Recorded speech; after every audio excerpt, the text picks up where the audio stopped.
Well, I just pulled my Cummins back in here to do this injector real quick. Holy crap, I forgot how much room this thing takes up. It's ridiculous. I can't even walk around in here now. Need a bigger shop. Well, injector still hasn't shown up yet, but I wanted to be able to put it in as soon as it gets here, so I'm going to start ripping this thing apart. Who the hell just pulled up?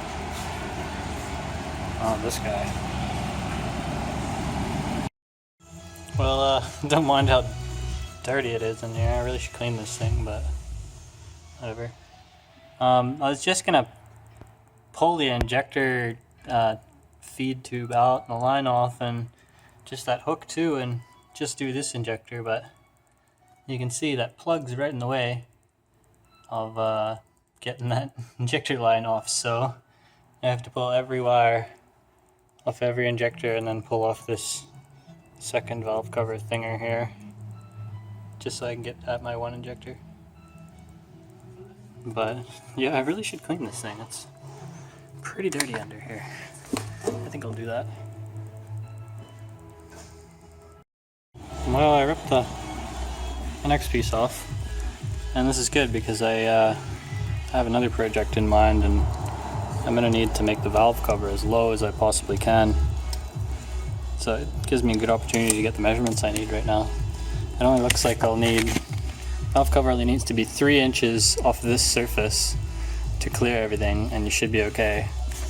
And if you measure these together, it's like 5 inches to here, and then a bunch more up here. So you could cut the valve cover flat right here and put a new piece of flat steel on there, and have just a nice flush low valve cover. But next I gotta pull off, now I can get the line off because I got that plug out of the way, and then I can pull that hook off with a lifting point, and then I should be able to pull the feed tube out then. Well, this is the line and the lifting point or whatever. Now I got to pull the push rods and the rockers off to be able to get access to the injector. But as you can see, my intake valve is compressed right now on number 5, so I'm gonna have to turn the engine over a little bit by hand before I can do that. And there's my push rods and my rockers and everything like that. Just keep them together so if you put them back in the same way they came out, and you don't have to redo your valve lash. But there we go, everything's ripped out, lots of room back here now. So then next I can undo these 2 bolts here on the side of the injector, and then it's nice and loose and it can wiggle around a little bit, and then I can back this whatever it's called, this nut off the connector tube here, and then you should be able to just pop it out with a screwdriver. There's my connector tube out.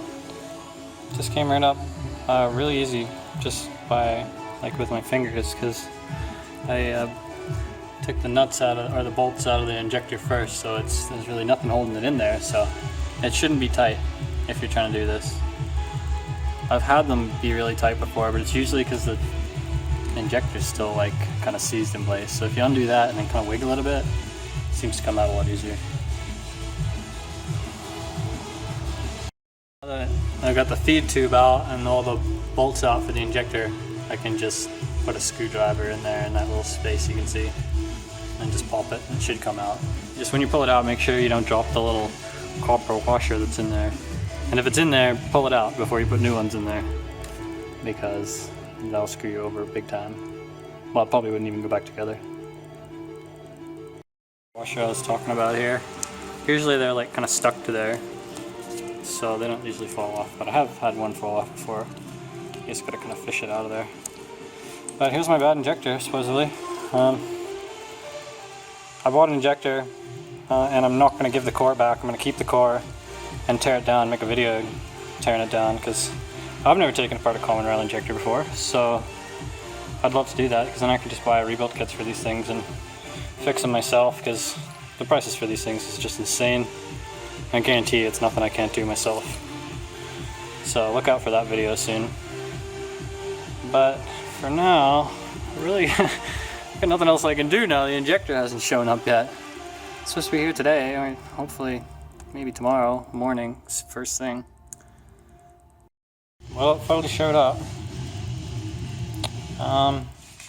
Yeah, I mean it's the correct injector and everything, but I just noticed this ring here is, it almost looks a little bent. It's like really super loose on there. But on mine, on my original one, it's super tight, like it doesn't move at all. But this one's been in there for like 350,000 kilometers, so I don't know, put it in there and hope for the best. Well, this is quite unexpected and not really what I wanted to deal with a brand new injector, but this clip here, you can see it's not round and it's opened way up, so the injector won't go in the truck because that thing is too big. You can see on my old injector it's super small and snug, and this collar fits over it too. So yeah, I just ripped this one off. I'm gonna have to bend it out and bend it back in, try and get it to work for me. And if I can't, I'll have to pull this one off. But well, I was able to crush it down with a vice grip enough that it looks the same as the other one now, at least. So I mean, all it does is supposed to hold the injector in there. So hopefully it works. Well, I'm glad I got that issue figured out. I just well, this is the old one, but I just pulled this little thing off, this little clip here, all the way off, and I just rebent it nice and round and put it back on, and then it went right in. Oh yeah, by the way, when you put these things in, make sure these little ball bearings are pointing straight up. I didn't think they could go in the wrong way, but I've seen it done. I've seen somebody put them in the wrong way, so the truck doesn't start when you do that. So make sure ball bearings are sticking up. And it should just slide in and click in really easy, as long as I'm not making a very good video here, I'm just kind of getting it done. I got a lot of stuff to do. But yeah, tighten that injector all the way down until it's seated and snug, and then just back off the nuts and it'll just sit in there, and then it'll be nice and loose, and then you can just push this in there, it'll clip in there, and then you can get your hold down and put them on. Pretty sure most people know, but there's holes in the firewall so you can wiggle your way to get them in there. But when you're pushing them down in here, I'll pull this one out. You can put it down and it'll go way, way down, and you could actually probably drop it into the oil pan. But if you wiggle it around and pushing down right there, you'll feel it'll stop, and the oil will suction it into the lifter, and then you can I don't know if you can hear it, but I'm moving the lifter at the bottom, lifting it up and down, so you know it's in there. You can let it go and it's gonna stay there. And I can slam my rockers in now, and my little bridges.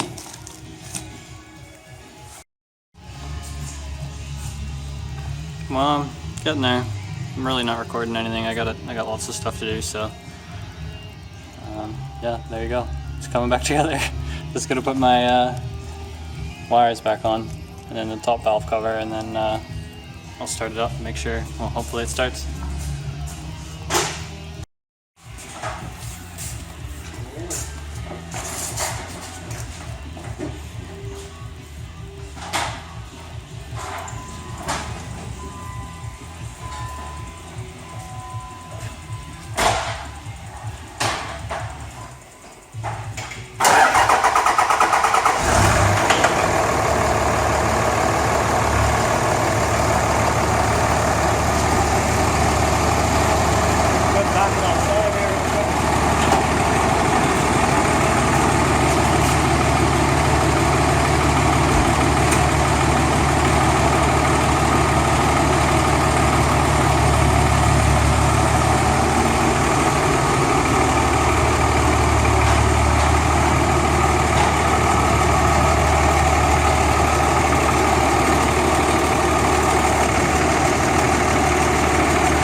My neighbor walked in right as I was about to start it, so I got him to take a video. But yeah, that was first startup. I didn't even prime the low pressure fuel pump or anything, because I figured, why would I need to? I didn't bleed the low pressure fuel, and really didn't even crank that long, so we must not have any issues. There's no smoke, so Well, there's a little bit, but I was expecting it to have a little bit to burn off for a while anyways. But I got to take this thing to its new home now anyways, which is about like an hour and a half away or something, so I'll know if it's screwed up straight away. I should probably get my laptop and plug in right now really quick. Make sure I'm not losing any rail pressure or anything like that. But it seems pretty good to me.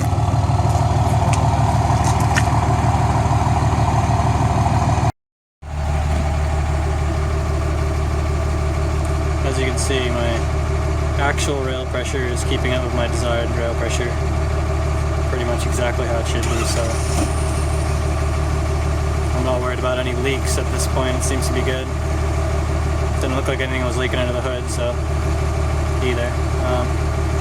But it's about to go take it for a drive and make sure there's nothing wrong, and then I'll load up this trailer and really give it a test.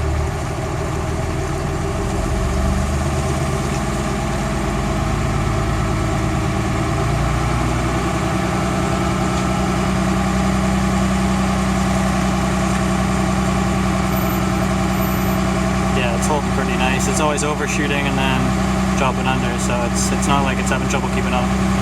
You can see my red and blue line are exactly the same all the time.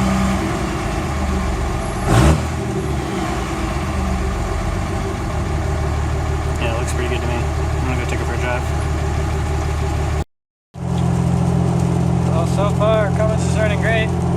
No issues yet. And rail pressure all looks good. No leaks, everything's matching up. I got my 240 on the trailer behind there. Well, it's not my 240 anymore, but all seems to be good. Well, I made it all the way up to Lake Country and back, which is like, I don't know, it's not that far, like probably an hour and a half or something like that. And dropped off my 240, and then driving back to my shop now, drop off my trailer, and the truck's sounding great, no issues at all. Rail pressure is holding nice and steady, and no smoke or anything like that, so definitely solved the issue. I mean, it's as simple as that. I mean, it probably only took me an hour total of work on my truck to pull it all apart and put a new injector in it, and it only cost about $230 for one injector. So a lot of people make it out to be such a big deal when you lose an injector in these things, but it's really not. It is a big deal if you don't pay attention to your truck though, and keep driving it when you have a bad injector though.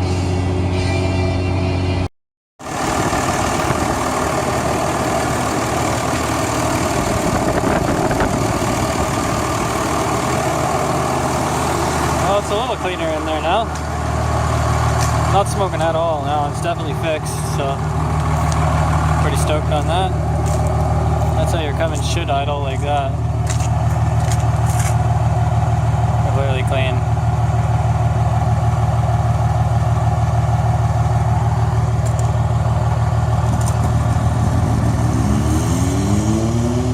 Alright then, that's a bit of an odd way to start your street bike. Check this out. My car has a bunch of dust on it from like welding and stuff in here. It's rained for like 5 minutes, so it's just a disaster now. Dang it.